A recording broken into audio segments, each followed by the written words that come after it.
सबसे बड़ा बच्चों का सवाल ये होता है, सर हमें लिखना नहीं आता। देखिए, लिखना तभी आएगा जब आप लिखने की कोशिश करेंगे। बच्चे अक्सर क्या कर रहे होते हैं, लिखने से भाग रहे होते हैं। लिखने की प्रैक्टिस जो है वो बड़ी मुश्किल होती है, उस पर टाइम कंज्यूम करना होता है। वो बच्चे समझ रहे होते हैं बस मैं किसी सेंटर पे जाऊंगा, किसी एकेडमी में जाऊंगा, टीचर से सुनूंगा और मुझे लिखना आ जाएगा। ऐसा नहीं होता। आपको क्या करना चाहिए, लिखने के लिए आपके कंटेंट इंप्रूव करने चाहिए, आपको फॉर्म्स इंप्रूव करना चाहिए।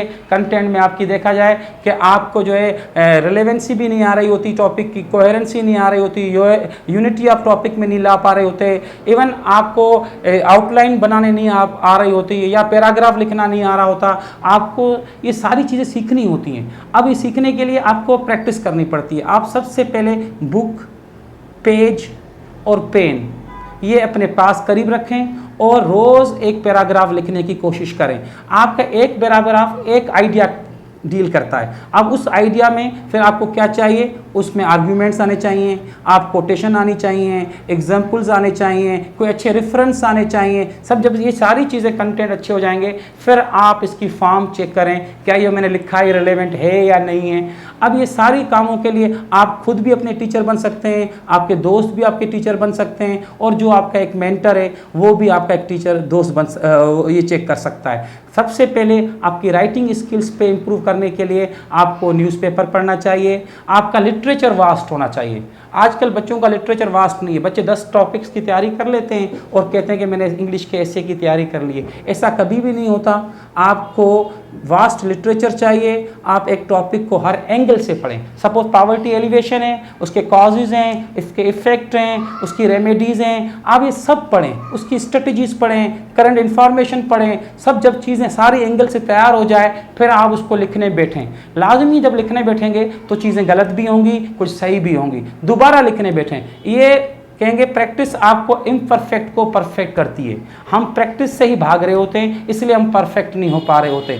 इंग्लिश के साथ साथ आपको, अब हम समझते हैं सर सीएसएस सिर्फ इंग्लिश है, ऐसा नहीं है। इंग्लिश तो आपके एक मीडियम है। अब दूसरे सब्जेक्ट भी आपको पढ़ने होते हैं। कोई कहता है पॉलिटिकल साइंस है, इंटरनेशनल रिलेशन है, जेंडर स्टडी है, क्रिमिनोलॉजी है, ऑप्शनल सब्जेक्ट है, इन पे भी आपको अथॉरिटी आनी चाहिए। अपने सब्जेक्ट्स आपके सीएसएस के कंपलसरी हों या ऑप्शनल हों, एटलीस्ट 80% आपका सिलेबस कवर होना चाहिए।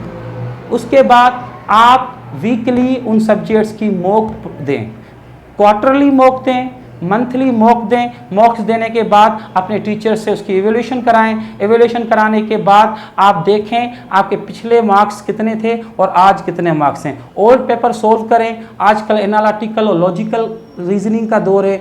आप देखें तो अब ट्रेडिशनल पेपर नहीं आते। आप जो भी पेपर आप पाकिस्तान अफेयर का उठाएं, करंट अफेयर का उठाएं, इंग्लिश एसे का उठाएं या ऑप्शनल कोई उठाएं, वहाँ देखें वो आपसे क्या मांग रहा होता है। वो आपकी अपनी ओपिनियन मांग रहा होता है, वो स्ट्रेटजीज मांग रहा होता है, वो आपसे जो है कह रहा होता है कि कोई नई चीज़ दो हमें। अब नई चीज़ कब आएगी, जब आपका लिटरेचर वास्ट होगा।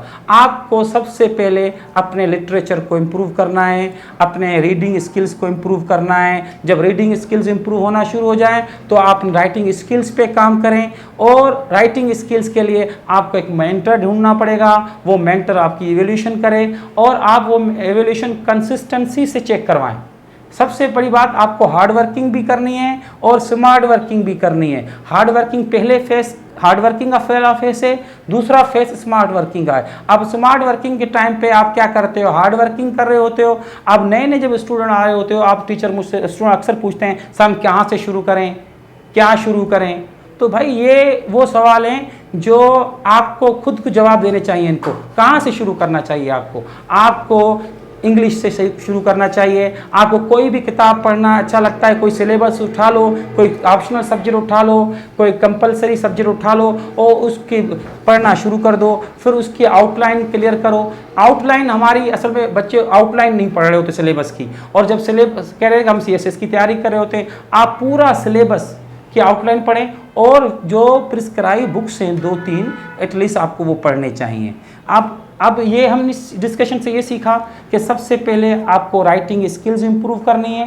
राइटिंग स्किल्स इंप्रूव करने के लिए आपको लिटरेचर इंप्रूव करना है। लिटरेचर इंप्रूव करने के लिए आपको रीडिंग हैबिट डालनी पड़ेगी अपने अंदर। और हम ये समझते हैं सीएसएस के स्टूडेंट को 8 घंटे डेली पढ़ना चाहिए तकरीबन। अब 8 घंटे का मतलब ये नहीं कि एक निश्चित में ही आप पढ़ लें, नहीं, आपसे नहीं पढ़ा जा रहा, आप 2 घंटे 2.5 घंटे पढ़ लिया, फिर आप अपने काम करें, फिर 2 ढाई 3 घंटे आगे पढ़ें। मैं ये भी आपको तजवीज़ दूंगा, एडवाइस दूंगा, जो आप 8-7 घंटे डेली पढ़ते हो उसको पेपर पे लाओ, देखें क्या आप लिख सकते हो या नहीं। वो आज 1 पेज होगा, कल आप 20 पेजेस पे भी आ जाएंगे, वरना आप कभी भी सीएसएस का एग्जाम पास नहीं कर सकते। क्यों? सीएसएस का exam all about writing skill है। पहला फेस राइटिंग स्किल्स का है, दूसरा फेस स्पीकिंग फेस है, वो इंटरव्यूज का है। पहले फेस से जब आपका लिटरेचर इंप्रूव हो जाएगा, यकीन रखें आपका स्पीकिंग खुद ब खुद इंप्रूव हो जाएगी।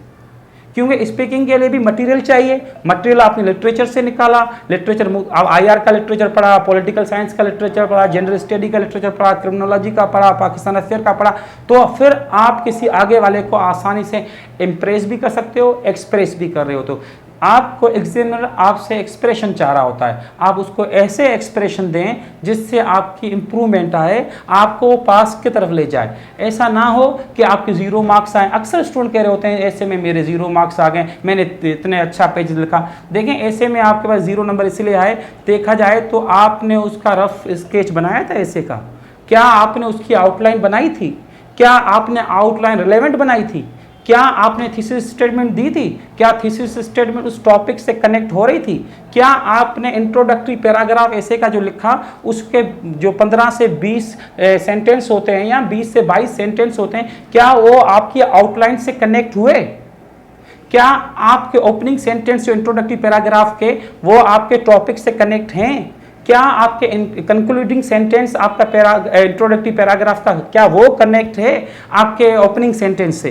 फिर आपके कनेक्टर्स जो आपने यूज़ किए क्या वो पॉजिटिव कनेक्टर्स थे या नेगेटिव थे, क्या उस पैराग्राफ के मुताबिक थे या नहीं थे। फिर आपने एक पैराग्राफ लिखा जो 5 से 6 सेंटेंस या 7 सेंटेंस पे होता है, उस सेंटेंस में क्या आपने आर्ग्यूमेंट्स दिए, क्या आपने रेफरेंस दिया, क्या आपने उसकी कोई अच्छी कोटेशन दी, क्या आपने ओपनिंग सेंटेंस उस पैराग्राफ से कनेक्ट किया या नहीं किया, क्या आपकी रिलेवेंसी थी या नहीं थी, ये सारी चीज़ें।